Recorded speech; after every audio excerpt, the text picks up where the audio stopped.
Hello, it's day 45 of 365 consecutive days of lives. And I was just working out that because this day today is actually on my second year with a bit of a break in between, this is actually the 410th one of these that I've done alone. This doesn't include videos, this doesn't include masterclasses, this doesn't include workshops, doesn't include speaking gigs online or in person. So, for those of you that have been following this journey, thank you. Thank you so much. So, as you can see on there, I'm Jenny Kovacs, a visibility queen, because actually the thing that I specialize is in you being seen. I could sit in a dark cupboard all day, every day, as long as you are putting yourself out there, raising your professional profile, and getting known in your industry. So, today I wanted to cover a topic of something that I've been asked quite a lot recently. And I had such a fabulous day yesterday. I can't tell you. It really fills my spirit almost being surrounded by lots of different people who have, doing different things in the world. Some are being challenged by different things, some are excelling in different things.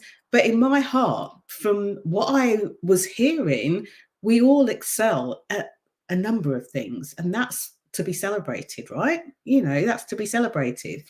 So, one of the topics of conversation that came up in parts yesterday, but really is something that I hear a lot and something that I end up working with people with quite a bit because people in this realm tend to put it off and put it off until it feels absolutely necessary, which is why I don't sell pain, pain, pain. And it's around visibility and getting out there as a speaker. Now, this comes up in two guises. Specifically for this, I'm talking to you if you're a business owner or a founder, because what tends to happen is there'll be a point at your business where it will be required of you to go out and tell people about what you do. And for many people I work with, it's gone past ambition. It's about drive. It's about vision. It's about having other people know about the work you do and how powerful it can be. It goes to what I call transformational speaking and sharing. And you're going to hear me talk a lot more about this in the next sort of few days and weeks. As I am working with more and more people on this kind of transformational speaking. How do you present your products and services when you know not only that they can't be seen, but they provide a very deep transformation? So, a couple of things that come up when it comes to being visible and getting out there, especially as a speaker, is that I see people mainly in two camps. These are the people that are really attracted to working with me, if I'm more honest. These are people who have already established a business, or in many cases, some businesses.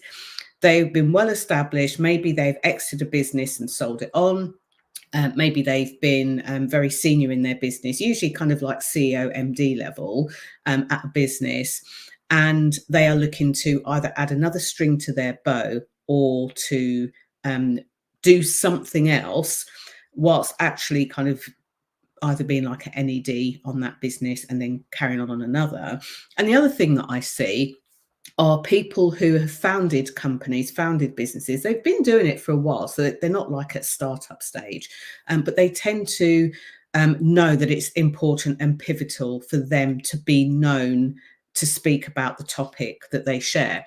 And just for the record, these topics aren't for people who want to be motivational speakers or people who want to be inspirational speakers.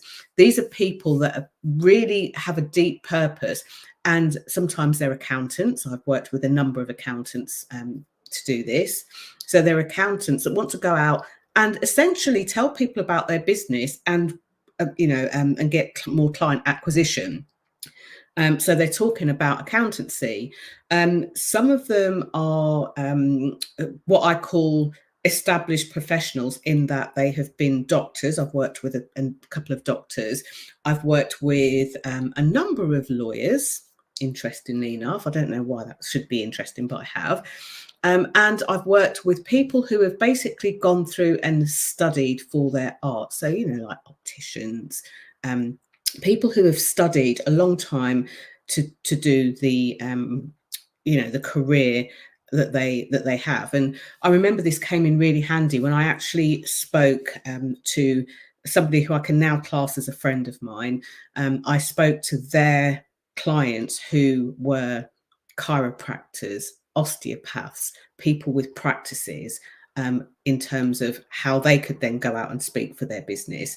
I've spoken at retreats about this. I've spoken at masterminds. I've spoken in business groups about this. And I've also spoken to a lot of different like professional associations too.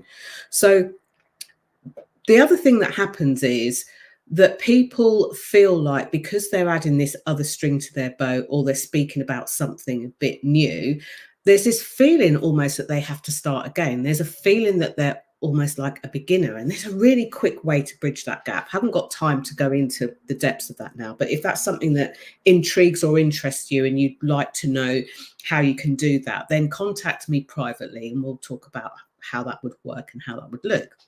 So they have this desire to go out and talk even more about the new thing. Maybe they're known for the old thing or things. So they're wondering how to lay that out when they're speaking too.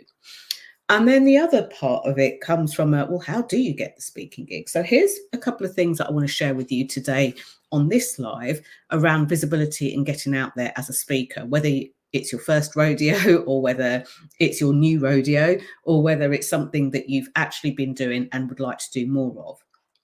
And this comes from a couple of questions, as I say, that I've been asked really over the years, but very recently. And I always think if a question keeps coming up, then it must be something for you to speak about.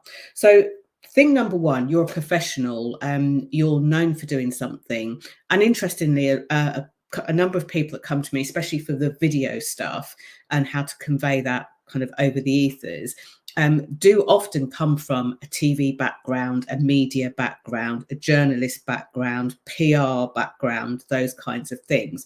Because the way that I share and the way that I teach isn't you don't know what to do and I do. It's here's how we grab your skills that you've already brought to the table and here's how we massage them so that you can move forward, if that makes sense. I like to work with my clients on an even footing. I don't play the I look down on you, I know more than you. And they get to pick my brains, not only just for knowledge, but for insights and experience of what works, because I'm doing this too. I go out and speak regularly. So I get to see how it works on the court. And because I work in a lot of different environments to a lot of my peers, I don't often frequent the same stages as them by choice. I often am found in very, very different rooms to them. And they're always intrigued as to how did that happen? And I was actually asked that yesterday. I said, I don't really know. People always come to me. And then on the train home, I was thinking about it and I thought, I've got a couple more insights. So I'll share one or two of those. So when you've been doing the thing that you've been doing for a long time and you're now going to be going out and speaking about something else, it's always good to have a beginner's mind, but not start from the beginning. Okay. So in order to do that, I love to help people put a framework together. It's not quite, it's a structure, but it's a framework that allows them to be them and to share their message. And the way that I like to do that is to help them to put down the framework for their signature talk. Now, what this does is it stops them from being up till like 4 o'clock in the morning and then, half an hour before they're due to go on, playing around, changing PowerPoints and not sending their presentations through because it doesn't feel ready or baked or cooked or done yet, The other thing that I like to do is to give them a structure where they are giving valuable information to the people that are listening to them. Those people are energized, those people are interested, and those people remember what they do, but also a little kind of silver seed so that if people want to take the next step with them afterwards, they can. But it means that the person speaking isn't being forceful and isn't standing there going, you have to buy my stuff. If you don't get it, you're stupid, or, which, this sounds wild, but I hear a lot of people do that. They make the listeners wrong for not jumping in with them, yet the person speaking often doesn't know how to give them the opportunity to take the next step with them. And quite often the next step doesn't go from hearing a perfect stranger to sale, although in my case this has actually happened a number of times, and for people that I've worked with, they've experienced this too. So, people that have been invited to share on a summit online, who share their expertise, share their value, and somebody listening can take the opportunity to, I don't know, subscribe to a channel or get a free gift, but actually ends up contacting the person directly to work with them. So I think it's really important to build that into a talk so that it doesn't sound like a pitch. It's beneficial, it's engaging, it's fruitful, it really serves the audience and often the host who's brought you in. But it also leaves the door open that people could come and do more work with you. And because I do this corporately too, what I often see is that the door that's left open is for the company to rehire me. I've again, for myself and for clients, I've had companies rehire me and get me to come back for more conferences over spans of years. I've had companies that have come back and said, actually, we've been talking to X, could you come and do this in this department? One particular company, off the back of one talk, which was actually really a training, I was hired to do another 3 jobs within there. So this is totally doable and it's totally possible, and you can do it without force, and you can do it whilst still being yourself, and you can do it without having to put an act on or pretend you're somebody you're not, or to keep referring to yourself as we when it's mainly you in the business, the face of the brand. This is important to me because people need the more humanized, authentic versions of you, which is like the roots of the visibility work that I do. Visibility that's cool, calm, and authentic from the inside, so that you can then go out there, be visible in a way that is very much like you at any time, in any place, at anywhere, without having to wear a mask, tell people you're not ready, or get them to wait. So the second thing, and this is kind of top of mind as I was asked yesterday, so how do you get all of these speaking gigs? Because here's the thing, I've spoken in places that people don't expect me to. And if I'm honest, as much as I might have put stuff out into my vision, when the places, confirm or book me, I feel that it's such a privilege to speak to them. And sometimes it's in iconic buildings, sometimes it's with iconic audiences, and sometimes it's in iconic spaces. And as I was chatting to someone yesterday, some of which, non-disclosure agreement, you'll never hear them utter from my lips, even the name of the company, because it's just not what we do. So how does that all come about? How do you get invited into those places? Well, the first thing is, in the Vibe system, I talk about setting a vision, and the vision isn't quite a goal. It supersedes what a goal is. It's having the vision of what you want to do. And I remember voicing this for the first time, like out loud, in about 2012, a couple of years after I'd started my business. It was something that was bubbling up even before I started the business. It started off internally as, one day I'm going to own a business that helps people to really show their value, put themselves out there. And as I percolated it in a way on that particular vision, in 2012, I remember sitting in a room, a small room, about 12 of us, I think there were, where we talked about why we were in this particular business event for the day. And I remember saying, I would like to make a difference to people's lives in a way that hasn't previously been done, in unusual ways. And I think I said something like, the world seems to have Oprah, and at the time we had like Jeremy Kyle. Not there's anything wrong with that, but wouldn't it be great if you could sit and watch somebody sitting on a couch on TV and get, the usual stuff fine, but then have somebody that brings a different element, a different way of thinking, a different viewpoint to them.